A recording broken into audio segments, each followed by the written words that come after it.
Hello everyone, I'm Pastor Tamaka, Apostolic Believers of Christ International, YouTube channel. The program like is share, subscribe, and post notification bell for update every day the new videos. Thank you so much. God bless us all. Magandang umaga po sa lahat, sa ating mga viewers, listeners. Dito po sa ating YouTube channel, sa Facebook. Naway ang kapayapaan at habag, biyaya ng Diyos ay sumasa atin sa magitan ng ating Panginoon Hesus Kristo. Ito po lingkod, Pastor Tamaka, Apostolic Believers of Christ International. Mga kapatid, patuloy tayo na mag-aral ng Biblia at ating ipangaral ang salita ng Diyos sa buong sanlibutan, dahil ang Panginoon talaga ay malapit ng pabalik. Hindi na magtatagal mga kapatid, babalik na ang Panginoon at bibigyan tayo ng ating pala. Tumbas na ating gawa mga kapatid, mabuti kung masama, habang namumuhay pa tayo sa sanlibutan na ito. Yung kapatid, ating ginagawa, ito po ay ginawa natin ngayon para po na magpatuloy tayo sa ating mga gawain. Kaya patuloy lang tayo mga kapatid, no? Tuloy lang tayo sa ating pagsaliksik na Biblia at tuloy tayo makikinig, dahil po mga kapatid, nais ang Panginoon talaga na magkaroon tayo ng kaligtasan. At yan mga kapatid ay nasahan po natin, sapagkat ang Diyos natin pinanglingkuran, Diyos na mahamagin, mapagbiyaya at naawa, banayad sa paggalit na ating pansamantalain, no? Panahon habang tayo nabubuhay, sapagkat maikli lang po ang buhay natin sa sanlibutan mga kapatid, tulad tayo ng damo sa parang kapatid. Tulad tayo ng damo sa parang, madali lang po tayo papanaw. Wala po natin mga kapatid dito sa Psalms 103 verse 15 kapatid, na ang ating buhay dito sa limutan para tayong damo sa parang, mga kapatid, ang sinabi ng Biblia. At dapat malaman natin ito, dahil ang ating panahon ngayon puno ng kagipitan na po, no? Una sa lahat, magpasalamat tayo sa Panginoon sa kanyang kabutihan na ginawa sa atin sa bawat araw. Ginagabayan tayo, tayo po ay tinutulungan na ating mga pangailangan. Hindi po tayo pinabayaan ng Diyos mga kapatid. Now, ito ang sinabi ng Biblia dito po sa Psalms 103 verse 15 mga kapatid, up to 16. Pakinggan natin. Ang buhay ng tao ay tulad ng damo, tulad ng bulaklak sa parang, ito'y lumalago. At kapag umiihip ang hangin, ito'y nawawala at hindi na nakikita. So yan mga kapatid, no? Ganun ang buhay natin. So wala pa tayong maipagmalaki. Ang mahalaga na habang buhay pa tayo ay gawin na po natin kung ano talaga ang kalooban ng Diyos, dahil po tanda po natin, mahal tayo ng Diyos. Hindi po tayo pinabayaan hanggang sa mga araw na ito, kahit naman sa ating pagkukulang sa Panginoon, ano po ating nagawa na hindi po natin naisagawa ang mga salita ng Diyos, pero pinagbigyan pa rin tayo ng Panginoon. Kasi ang Diyos talaga ay mahabagin, ang Diyos talaga ay mapagmahal, ang Diyos talaga ay puspos na awa, at banayad po siya sa pagkagalit. So yung mga kapatid, ang dapat natin palagaan, na wag naman natin hayaan na masayang lang po mga kapatid ang mga panahon na binigay po ng Diyos sa atin. Totoo nga, mahabagin ang Diyos, pagbiyaya, puspos na awa, pero kailangan natin pahalagaan itong habag ng Diyos na hanggang ngayon natili pa po sa atin. Sa Jonas chapter 4 verse 2, ganitong sinabi ni Jonas na alam niya ang Diyos mahabagin. Sinabi niya sa Panginoon nang siya ay manalangin, O Panginoon, talagang hindi ako nagkamali nang sabihin ko noong naroon pa ako sa aming lugar, na kaaawaan mo ang mga taga Ninive kung magsisisi sila. Dahil alam ko na mahabagin kang Diyos at mapagmalasakit. Mapagmahal ka at hindi madaling magalit. At handa kang magbago ng isip na hindi na magpadala ng parusa. Yan ang dahilan kung bakit tumakas ako papuntang Tarshish. So sabi ni Jonas na alam niya ang Panginoon talaga mahabagin, mapagmahal, pusos na awa, at banayad po sa paggalit ang Diyos. So yung pong dahilan na umayo po siya papunta ng Ninibe ay papunta siya sa Tarsis. Pero dahil po talaga na kailangan tayo ng Ninibe ay pagsabihan, so kahit na po na tinapon si Jonas sa dagat ay hinabol pa rin siya ng isda na malaking baldina para ihatid siya doon sa Ninibe. So yan mga kapatid, kapag ang Diyos po talaga ay nais na iligtas ang tao, so humanap po siya ng paraan. Na umayaw man si Jonas, pero hinabol pa rin siya ng isda na tinapon siya sa barko kasi nagkaroon po ng trahedya sa dagat at sinabi ni Jonas, itapon niyo ako, dahil siya ang dahilan na bakit na ang dagat ay nagalit dahil po sa ginawa ng Diyos na para si Jonas ay itapon ng mga tao sa dagat at isang malaking isda ang nakahanda po na hinanda ng Diyos para ihatid siya sa Ninibe. So yan mga kapatid, na ganun talaga ang Diyos. Kapag ang awa ng Diyos talaga ang nananaig sa isang lugar, ay ayaw niya na tuluyan talaga si Jonas papunta ng Tarsis na walang magsabi doon sa Ninibe. Kasi ito mga kapatid na sinabi ng Panginoon sa chapter 2, mga kapatid, dito po sa Jonas, pakinggan natin. Ito mga kapatid, ang sinabi po ng sulat ni Jonas. Nangin si Jonas sa Panginoon na kaniyang Diyos sa loob ng tiyan ng isda. Sinabi niya, Panginoon, sa paghihirap ng aking kalooban at kalagayan, humingi po ako ng tulong sa inyo, at sinagot niyo ako. Sa bingit ng kamatayan, humingi ako ng tulong sa inyo, at pinakinggan niyo ako. Inihagis niyo ako sa pusod ng dagat. Napalibutan ako ng tubig, at natabunan ng mga alon na ipinadala ninyo. Pinalayas niyo ako sa inyong presensya, pero umaasa pa rin akong makakalapit muli ako sa inyo roon sa inyong banal na templo. Lumubog po ako sa tubig at halos malunod. Natabunan ako ng tubig at ang ulo ko ay napuluputan ng mga halamang dagat. Lumubog ako hanggang sa pinakailalim ng dagat at parang ikinulong sa kailaliman ng lupa magpakailanman. Pero kinuha niyo ako sa kailalimang iyon, o Panginoon kong Diyos. Nang parang mamamatay na ako, tumawag ako sa inyo, Panginoon, at pinakinggan niyo ang dalangin ko roon sa inyong banal na templo. Ang mga taong sumasamba sa mga walang kwentang Diyos-Diyosan ay hindi na tapat sa inyo. Pero maghahandog ako sa inyo ng may awit ng pasasalamat. Tutuparin ko ang pangako ko na maghahandog sa inyo. Kayo po, Panginoon, ang nagliligtas. Kaya inutusan ng Panginoon ang isda at iniluwan nito si Jonas sa dalampasigan.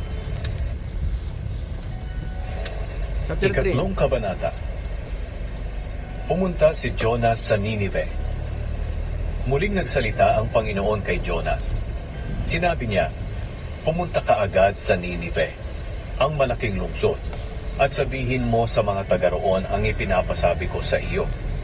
So, ganun pa mga kapatid, kahit na po si Jonas talaga ay tumakas papunta ng Tarsis, pero hindi talaga na bago ang babala ng Panginoon sa Ninibe na kailangan maligtas ang bayan na yon. At dapat pagsabihan ni Jonas kung anong dapat gawin nila. So ito sinabi po ni Jonas mga kapatid. Pumunta agad si Jonas sa Ninive ayon sa sinabi ng Panginoon. Malaking lungsod ang Ninive. Aabutin ng 3 araw kung ito ay lalakarin. Pumasok si Jonas sa Ninive. Pagkatapos ng maghapong paglalakad, sinabi niya sa mga taga roon, may 40 araw na lamang ang natitira at wawasakin na ang Ninive.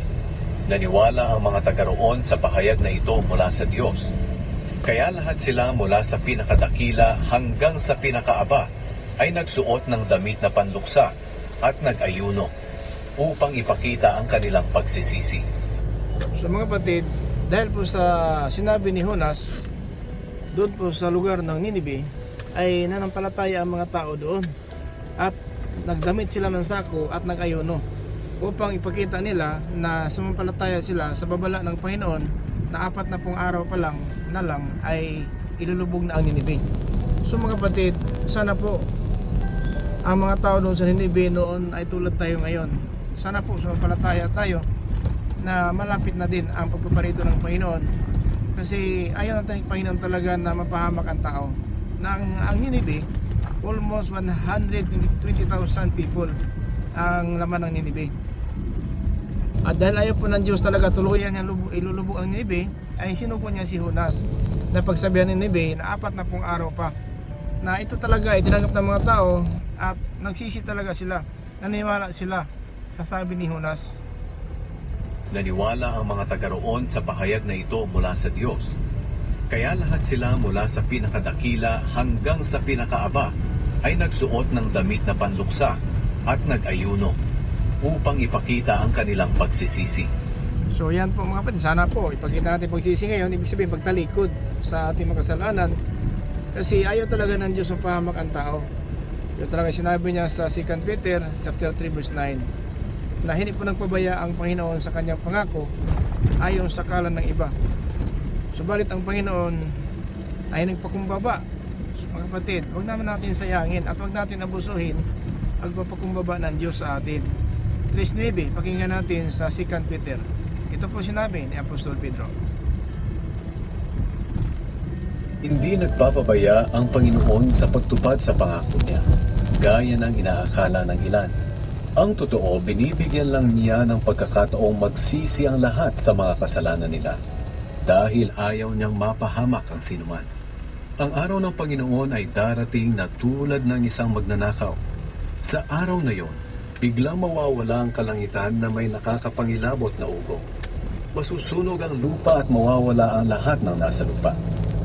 Mga kapatid, ito po ang mangyari na darating, na kung ang Ninibe, dahil po sa sinabi ni Jonas ay sumampalataya, at ang Ninibe ay hindi natuluyan, so ganun din sana ang plano ng Diyos ngayon, na huwag po tayong tuluyan matapon sa impyerno.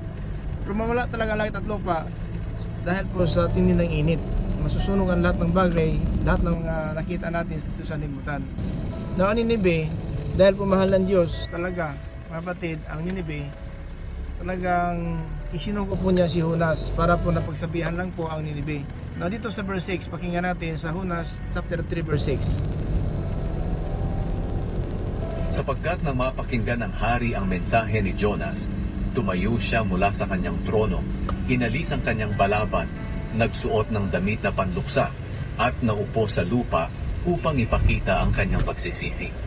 At nagpalabas siya ng isang proklamasyon sa Ninive na nagsasabi, ayon sa utos ng hari at ng kanyang mga pinuno, walang sino mang kakain at iinom, kahit ang inyong mga baka, tupa o kambing. Magsuot kayong lahat ng damit na panluksa, pati na ang inyong mga hayop, at taimtim na manalangin sa Diyos. Talikdan ninyo ang masamang pamumuhay at pagmamalupit. Baka sakaling magbago ang isip ng Diyos at mawala ang kanyang galit sa atin, at hindi na niya tayo lipulin. Nakita ng Diyos ang kanilang ginawa, kung paano nila tinalikuran ang kanilang masamang pamumuhay. Kaya nagbago ang kanyang isip, at hindi na niya nilipol ang mga taga-Ninive, gaya ng kanyang sinabi noon. Ayan mga kapatid, so ganyan po ang Diyos na ating pinaglingkuran. Mahabagin siya na Diyos. Pero lang abusuhin mga kapatid ang biyaya at pagkamahabagi ng Diyos. Kasi minsan po inaabuso ng sanlibutan ang kabutihan ng Diyos mga kapatid. Kaya huwag natin hayaan na ang kabutihan ng Diyos mga kapatid ay abusuhin po natin. Totoo nga, pinaplano na po ng Diyos na Ninibe na ito po talaga ay ibabagsak niya. Pero dahil na ang Diyos po talaga mahabagin, ay binigyan pa ng pagkataon ng 4 na pong araw na sinabi ng Panginoon kay Jonas, sabihin mo sa Ninibe, mayroon pang 4 na pong araw upang ibabagsak ang Ninibe. At dahil po sa salita na yan, nasumampalataya po mga kapatid, ang mga tao doon sa Ninibe, ang hari talaga ay nagsisi talaga ang hari. Ay talaga ito po ay hinatuluyan na ang Ninibe. So kaya mga kapatid, ito po ang ating pinag-aralan na ang Diyos talaga ay mahabagin. So, dahil ba sa habag ng Diyos, hindi ka ba hatulan? Hatulan ka talaga. Kasi ang habag ng Diyos, hanggang sa mga araw na ito, ay ipinapahayag sa atin. Subalit, sa sanlibutan ngayon, tandaan po natin na itong habag ng Diyos ay binabaliwala po. Now, ang sinabi ni Apostol Pablo dito sa Roma, mga kapatid, tandaan po natin sa chapter 2 verse 4 up to 5. Ganito po ang sinasabi ni Apostol Pablo dito po sa Roma, na hinahamak ba natin ang kabutihan ng Diyos? Hallelujah. Ito mga kapatid, pakinggan natin sa 2:4-5 sa Roma. Pero dahil sa matigas ang ulo mo at ayaw mo magsisi, pinabibigat mo ang parusa ng Diyos sa iyo sa araw na ihahayag niya ang kanyang puot at makatarungang paghatol. Sapagkat ibibigay ng Diyos sa bawat isa ang nararapat ayon sa kanyang mga gawa.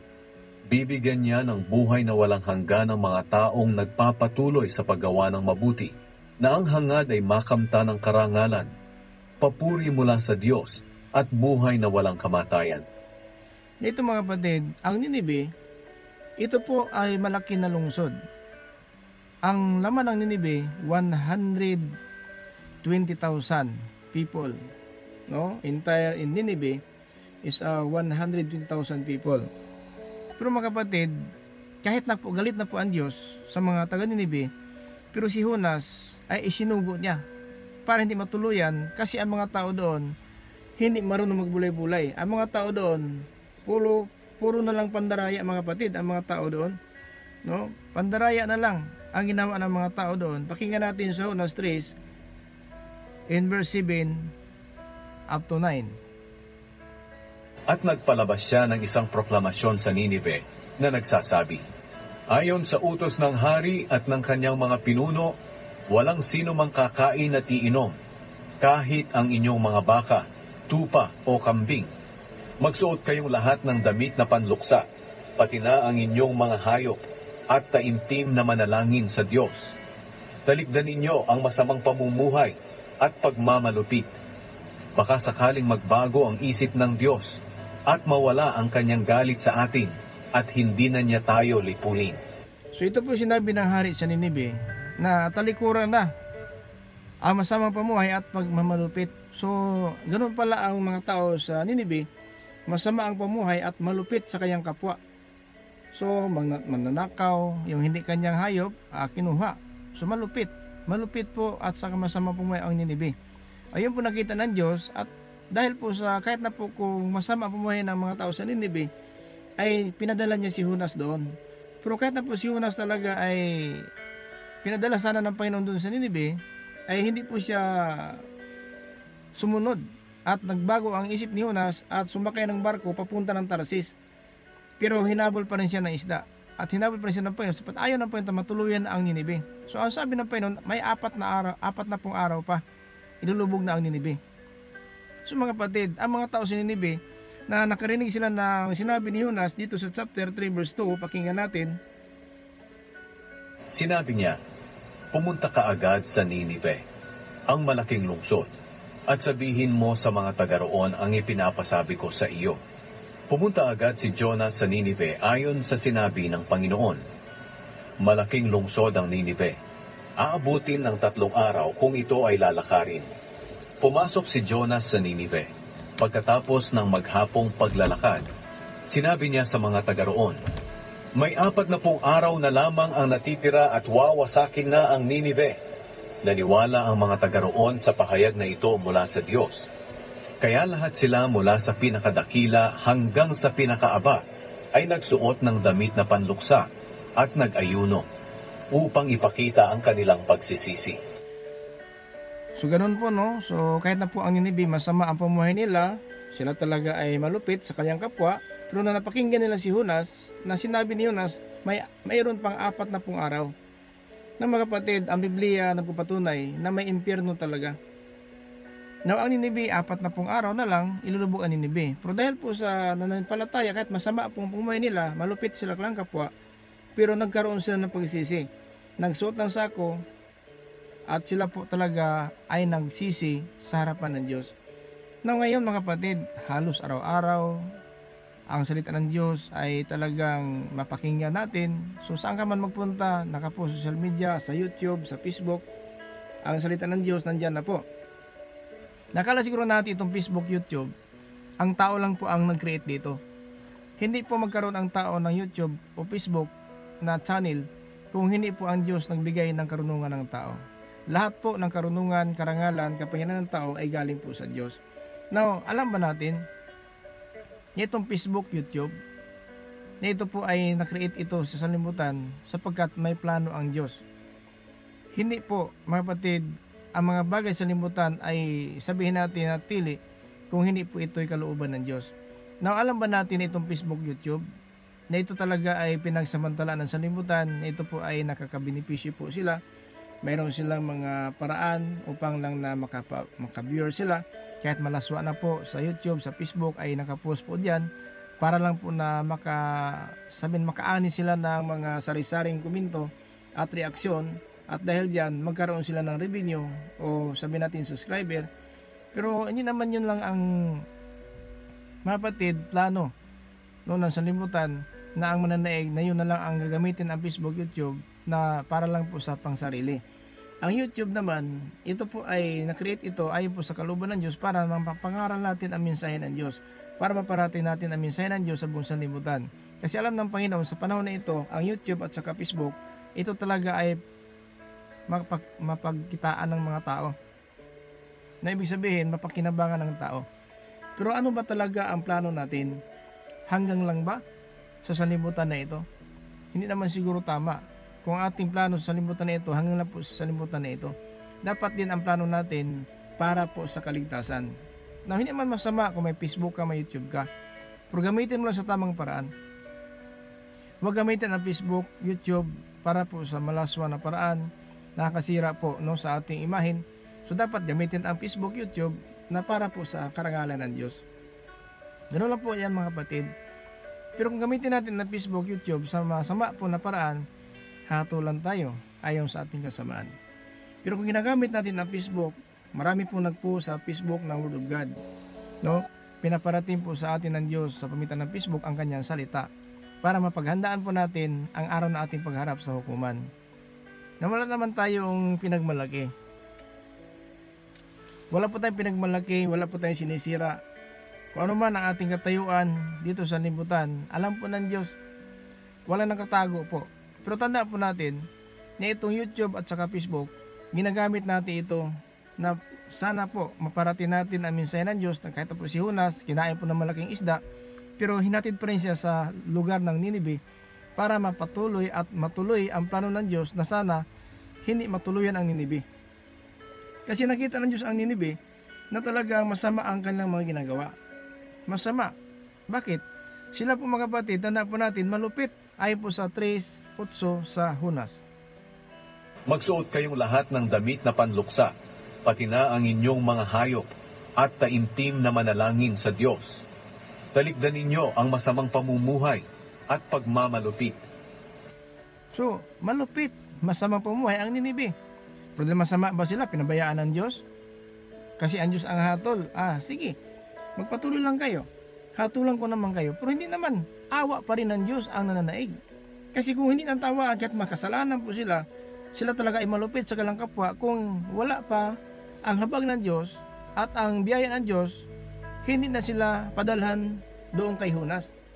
Pero dahil po na kahit na po masama ang pumuhay natin, dahil mahal tayo ng Diyos, tulad na ating Panginoon Kristo, isinugo niya dito sa libutan. Parang lahat ng sampalataya ay hindi mapahamak, kundi magkaroon ng buhay na walang hanggang. Now si Jonas, 120,000 ang laman ng Ninive.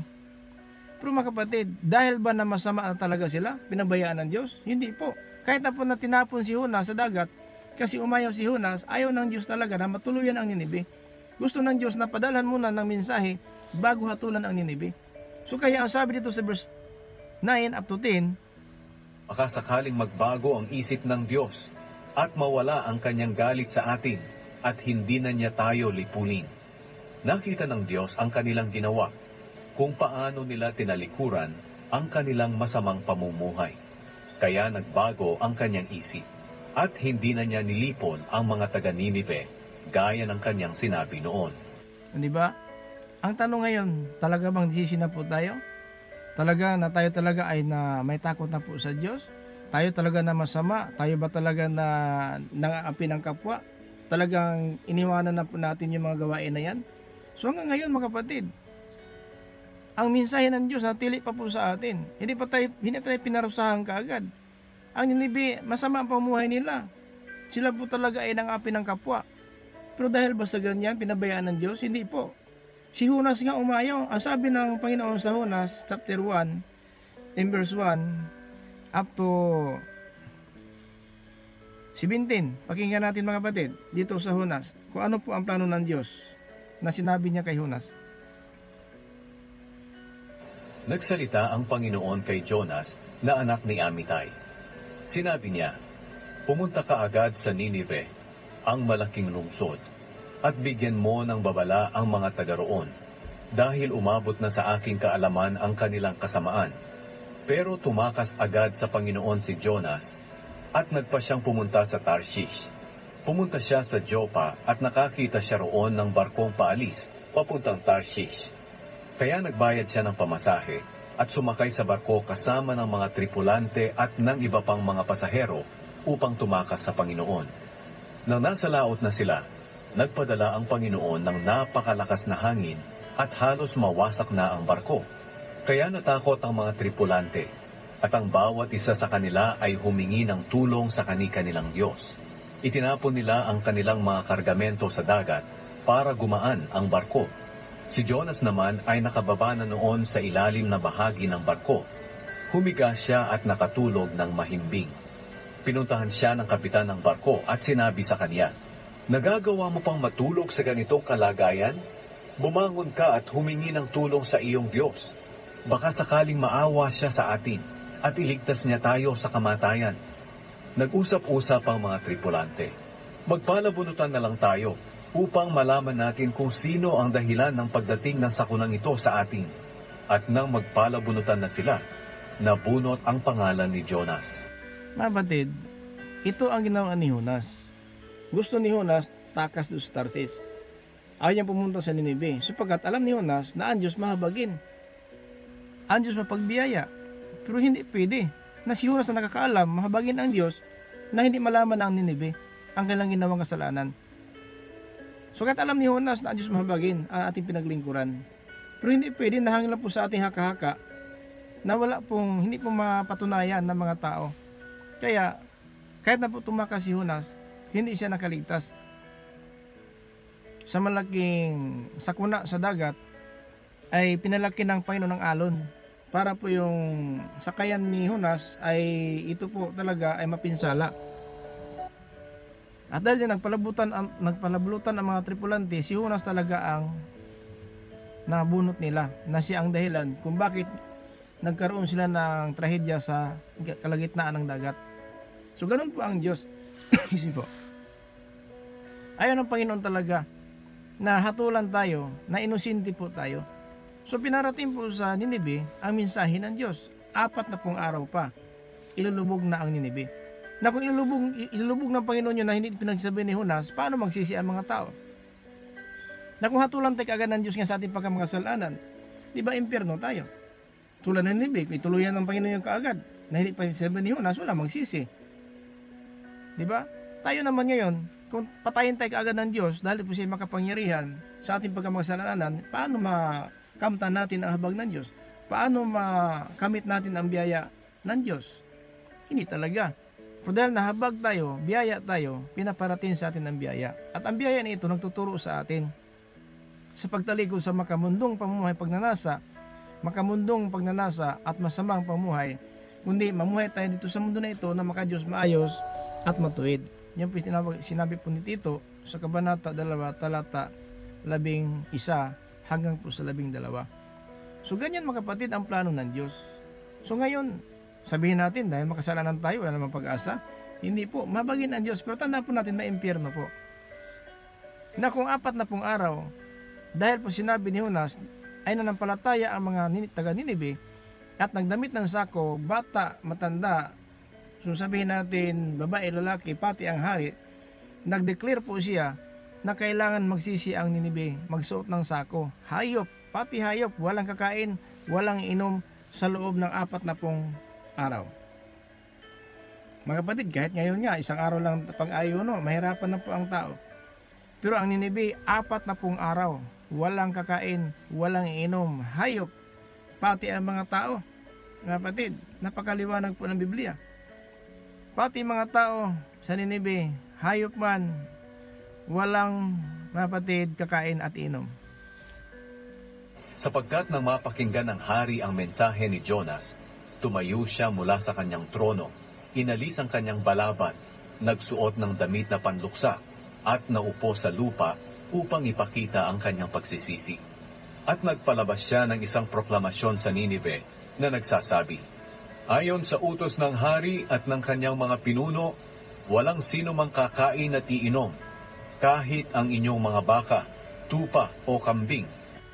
No? Yan mga kapatid, sa verse 8. Magsuot kayong lahat ng damit na panluksa, pati na ang inyong mga hayop, at taimtim na manalangin sa Diyos.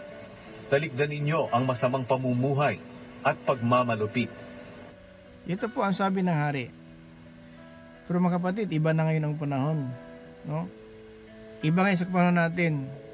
Nakarating ng magandang balita, kinukutya pa tayo. No? So, iba. Talagang sinabi ng Panginoon, kung ano ang nangyari sa panahon ni Noah, ganun din ang gagawin ng mga tao ngayon. No, sa panahon ni Noah, kahit tapos si Noah nagsasabi mo na mamuhay tayo ng matuwid, pero ang mga tao tuloy pa rin nag-asawa, nagpamana, nagnegosyo, nagdalasing. So hanggang pumasok sa daong si Noah.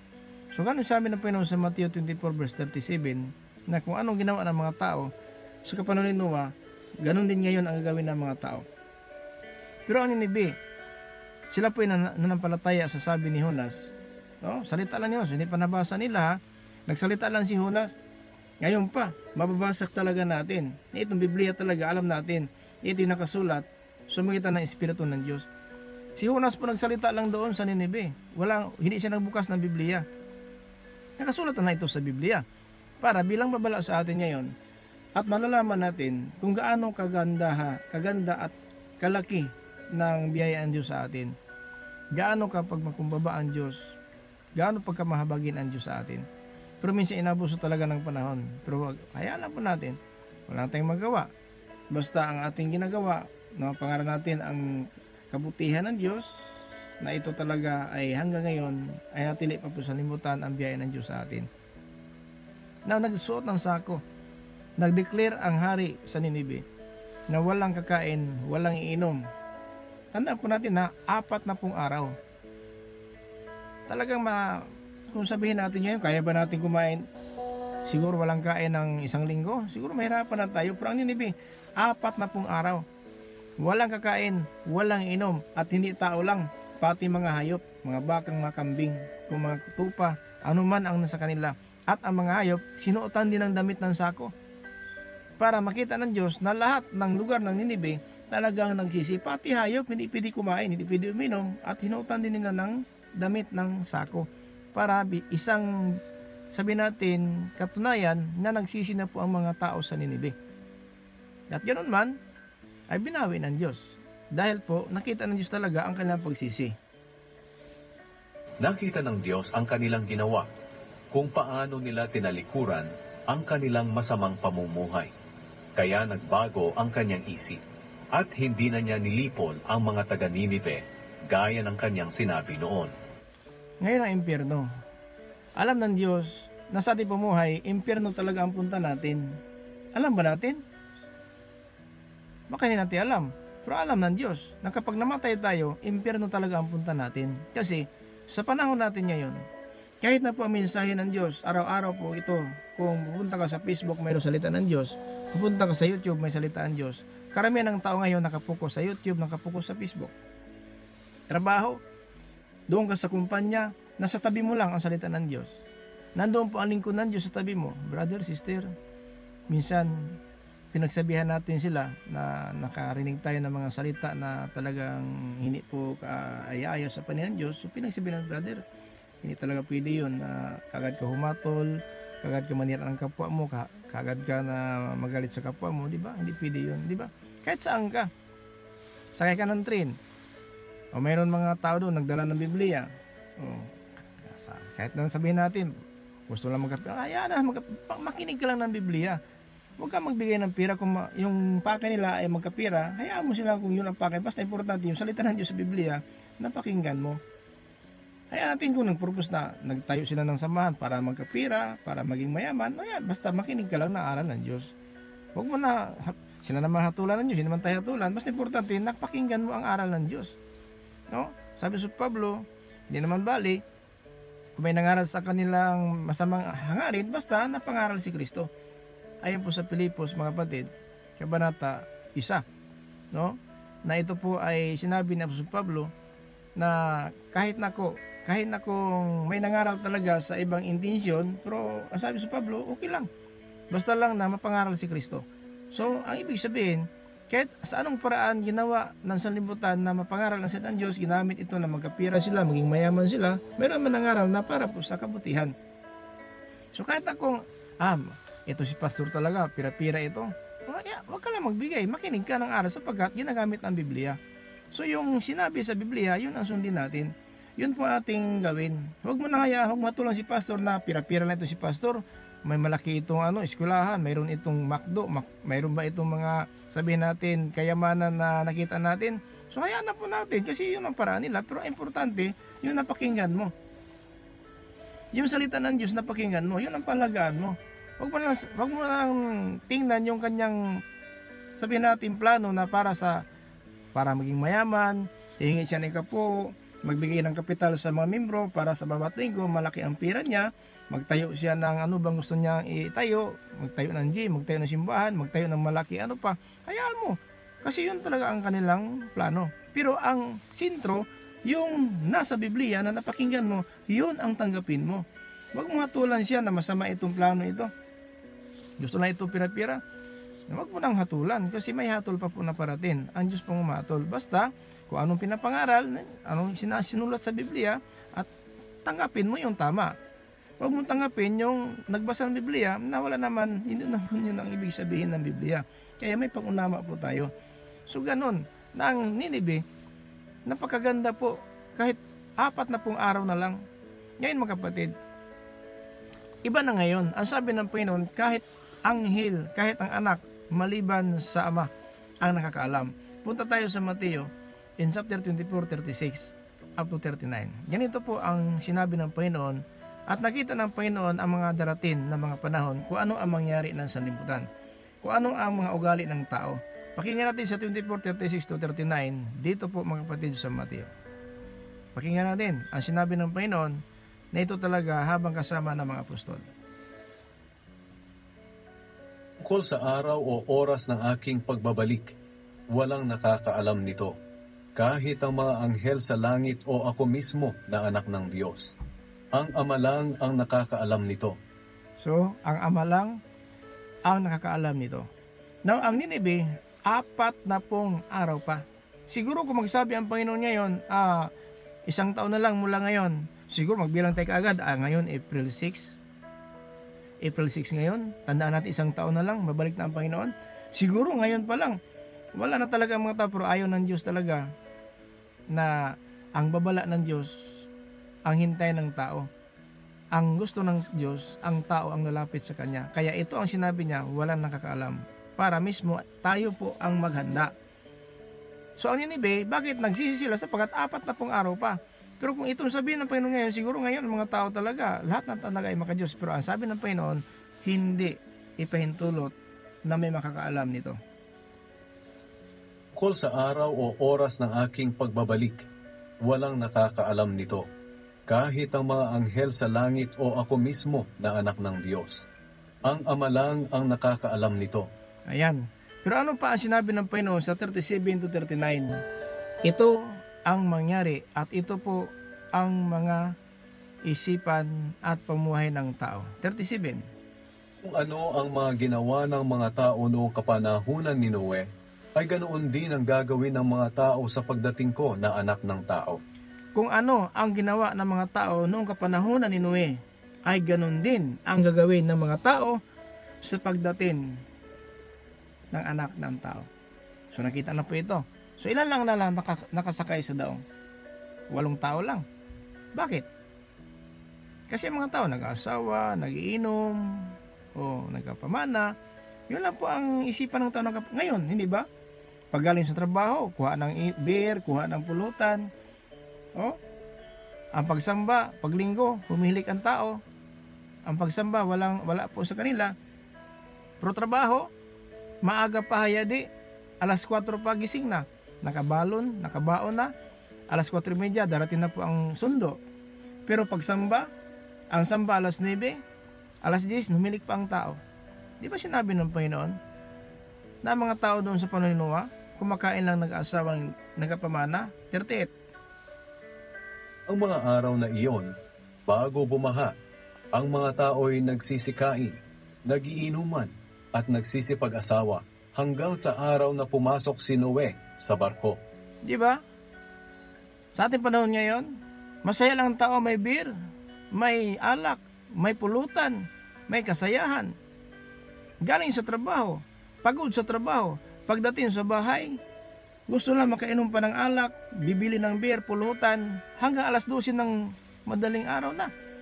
Pero pag sabihin mo bukas, linggo, ang pagsamba alas 9 po. So, yan po, lubat. Ang pagsamba alas 9, pero alas 10 na, humilig pa ang tao.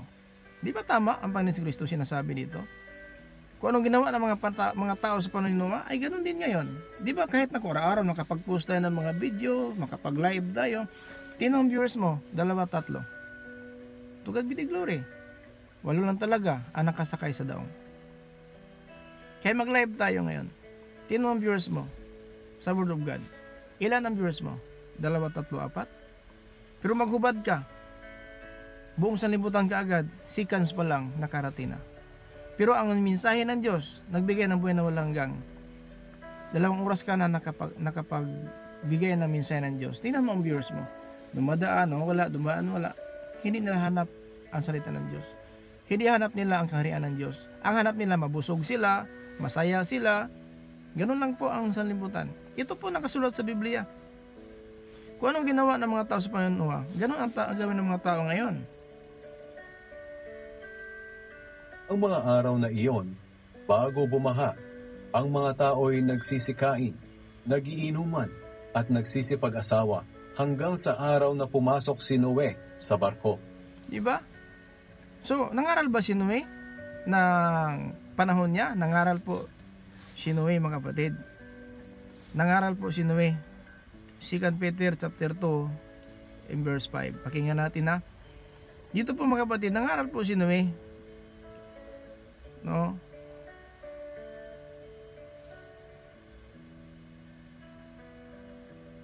Hindi rin kinaawaan ng Diyos ang mga tao noong unang panahon dahil sa kasamaan nila, kundi nilipol silang lahat sa baha.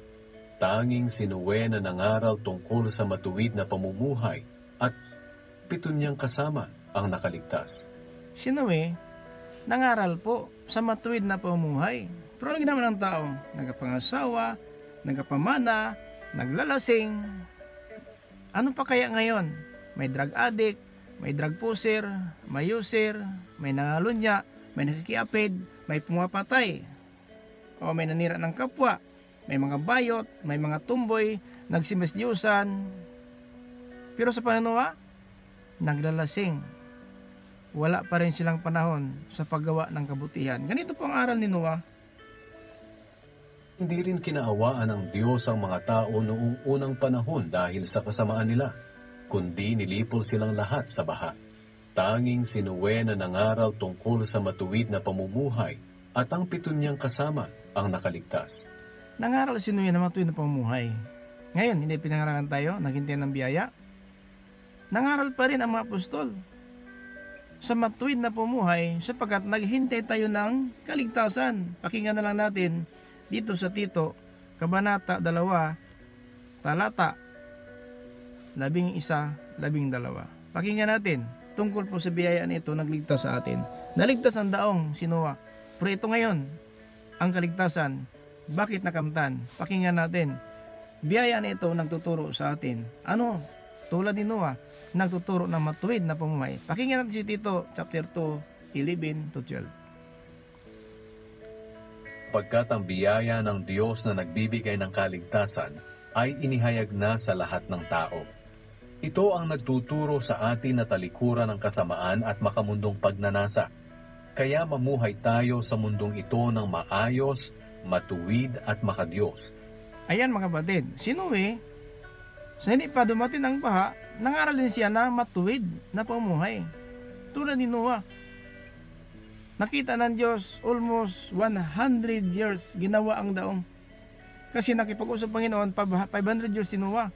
Nang nagpakita ulit ang Panginoon, 600 years na po siya. Ang sabi ng Panginoon, Noah, 7 araw na lang, paulanan ko na ang lupa. So ginawa ang daong 500 years. Natapos ang daong 600 years si Noah. At bumaha ng February 17, year 6,824 years. Ayon po sa ating pag-summarize ng Biblia. Sa atin lang po yan ha. Isummarize lang po natin mula kay Adan, so dumating ang baha 6,824 years, isa February 17. At ang baha, 1 taon, 10 araw. Kasi nawala na po ang baha, ito mga kapatid, 600 years Noah, bumaha po. Now, February 17, umulan. February 27, sa sunod na taon, wala na ang tubig. So, 1 taon, 10 araw, ang tagal na ang tubig humupa sa sanlibutan. So, ang lahat ng patay nahugas na talaga. Nalibing na sila sa pamagitan po ng baha. 1 taon kasi 1 taon at 10 araw po bago humupa po. So, wala nang tao, mga kahoy na lang, puno na lang ang nakita. Natabunan na po ang mga tao na ito po nalunod ng baha. Walang nanglilibing po. Ang mismo na po ang Panginoon naglibing sa kanila sa magitan po ng lupa.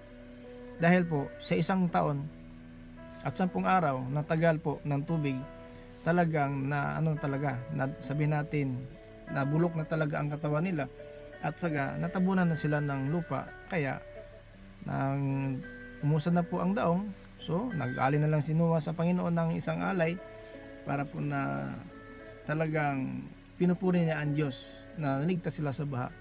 Mga kapatid, sa panahon natin ngayon, tulog-tulog siguro tayo. Na ito po ang biyaya ang tuturo sa atin at ito nahayag sa lahat ng tao sa sanlibutan. Sapagkat ang biyaya ng Diyos na nagbibigay ng kaligtasan ay inihayag na sa lahat ng tao. Nahayag na po. Nakapag-live tayo, nakapag-post tayo ng mga video. So nahayag na po ito. Wala na tayong maidahilan sa araw ng paghatol. Baka sabihin mo, Panginoon, hindi ko na pakinggan yung aral mo. May Facebook ka no? May YouTube ka no? So direct na hatol, sabihin ng Panginoon yan, di ba may YouTube ka? Di ba may Facebook ka? Sabihin mo hindi, lahat ng ginawa natin dadalhin sa hatol. Meaning, kung may YouTube ka, may Facebook ka, alam ng Diyos, nag-scroll down ka ngayon. Alam ng Diyos, ang salita ngayon na iyong napakinggan, hindi mo nagustuhan. Dahil hindi mo nagustuhan, hindi ka rin kagustuhan ng Diyos. Sa araw ng paghatol, ang hatol natin, itong napakinggan natin. Mabasa ba, Pastor? John 12:48. Ang hatol natin, itong napakinggan natin na hindi natin ginagawa. Tanda po natin, ang biyaya nagtuturo. Ito ang nagtuturo sa atin na talikuran ng kasamaan at makamundong pagnanasa. Kaya mamuhay tayo sa mundong ito ng maayos, matuwid at makadiyos, habang hinihintay natin ang napakagandang pag-asa na walang iba kundi ang maluwalhating pagbabalik ng ating dakilang Diyos sa tagapagligtas na si Heso Kristo. Si Noah, 100 taon, ginawa ang daong. Naghintay ang Panginoon, kailan matapos ang daong. Natapos ang daong ng 100 taon, nagpakita ang Panginoon ulit. Noah, 7 araw na lang. Pakinggan natin ito sa Genesis, mga kapatid. Ang Ninibe, hindi po natuluyan dahil po ang Diyos mahabagin niya. Huwag abusuhin lang.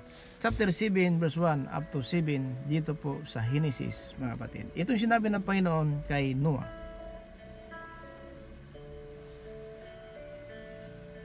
Sinabi ng Panginoon kay Noe, "Pumasok ka sa barko kasama ng buong pamilya mo, sapagkat sa lahat ng tao sa panahong ito, ikaw lang ang nakita kong matuwid." Ikaw lang ang nakita kong matuwid. Ang sabi ng Panginoon Kristo, kung anong ginawa ng mga tao sa kapanahon ni Noah, ganun din ngayon ang gagawin nila ng mga tao sa pagbabalik ng anak ng tao. Hindi magsinungaling ang Panginoon. Pero dahil biyaya tayo, pinagsabihan pa rin tayo, alam naman ng Diyos. Sa ating panahon ngayon, ganun talaga ang tao. Matigas ang puso, matigas ang isipan. Pero hindi pahuli ang lahat. Ang Ninibe, hindi natuluyan sapagkat nagsisi ang tao. Hayop, hindi kumain, hindi minom sa loob ng 40 araw. Pero mga kapatid, ang impyerno na para sana sa dyablo, pwede mapuntahan ng tao dahil ang tao na din ang humatol ng kanyang sarili at humahanap ng sariling kata. Ecclesiastes, Kabanata 7, talata 29. Itong nakita ko, nais ng Diyos na ituwid ang tao. Pero ang tao mismo ang humanap ng sariling kata upang maging masama sila. Ganon ang tao. So sa ating panahon ngayon, ang ating mga live, ang ating mga video ang pinupost, hindi mahalaga sa sanlibutan. Mahalaga makakain masaya. Mahalaga sila magkaasawa, magdalasing. Pero sa araw ng hatol, ang impyerno, wala makatakas. Lahat ng tao, hindi nagpahalaga ng salita ng Diyos. Verse 2 up to 3. Magdala ka ng 7 pares sa bawat uri ng malinis na hayop, pero 1 pares lang sa bawat uri ng maruming hayop. At magdala ka rin ng 7 pares sa bawat uri ng ibon. Gawin mo ito para mabuhay sila sa mundo. Verse 4. Sapagkat pagkatapos ng 7 araw mula ngayon, magpapaulan ako sa buong mundo sa loob ng 40 araw at 40 gabi. Sa pagkatapos ng 7 araw mula ngayon, bilang 7 araw na lang. Sapagkat pagkatapos ng 7 araw mula ngayon, magpapaulan ako sa buong mundo ng 40 araw, 40 gabi. Ang sabi ng Panginoon sa Ninibe, na 40 araw na lang ilulubog ang Ninibe. Dito naman, 40 araw, 40 gabi, nalubog ang sanlibutan. Na mga kapatid, anong kaibahan sa panahon ni Noah sa kapanahon natin ngayon? Sinabi ng Panginoon, kung anong ginawa ng mga tao sa panahon ni Noah, ganun din ang gagawin ng mga tao sa araw na aking pagbabalik. Mga kapatid, pinagsabihan tayo ng Panginoon para sa ating bawat isa ngayon, ay dapat siya sa atin na po natin ating sarili.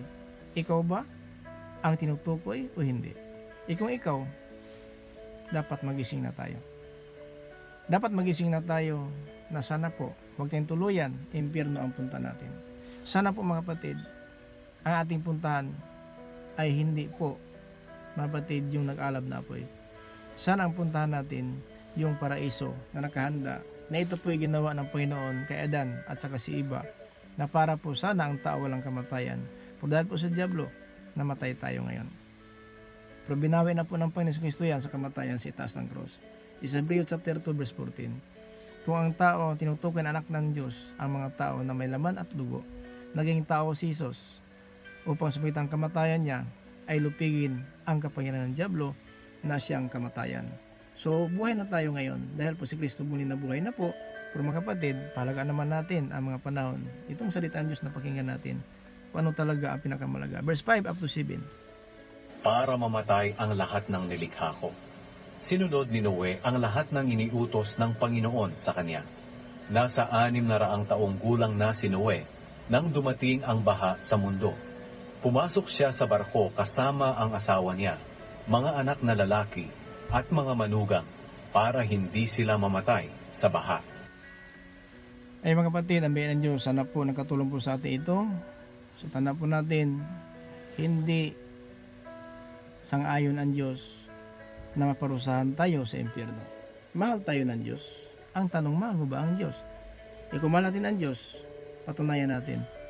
So sinabi sa John in chapter 14:21, kung sino aking mayroon utos na sumusunod dito, siya umibig sa akin. Ibigin siya ng aking ama, ibigin ko rin siya, at magpapahig ako sa kanya. Ito ang salita ng Diyos mga kapatid. Sana po wag natin sayangin ang biyaya ng Diyos. Hanggang sa mga araw nito. Ito video lang po. Ay mga kapatid, maraming salamat po sa lahat ng mga viewers natin, listeners, dito po sa YouTube channel, sa Facebook, ang Kapayapaan. Habang biyaya ng Diyos ay sumasatin lahat sa magitan na ating Panginoong Kristo. Ito po sa Tumaka Apostolic Believers of Christ International. Listening to us, grace, mercy, and peace. Be with you, Jesus Christ.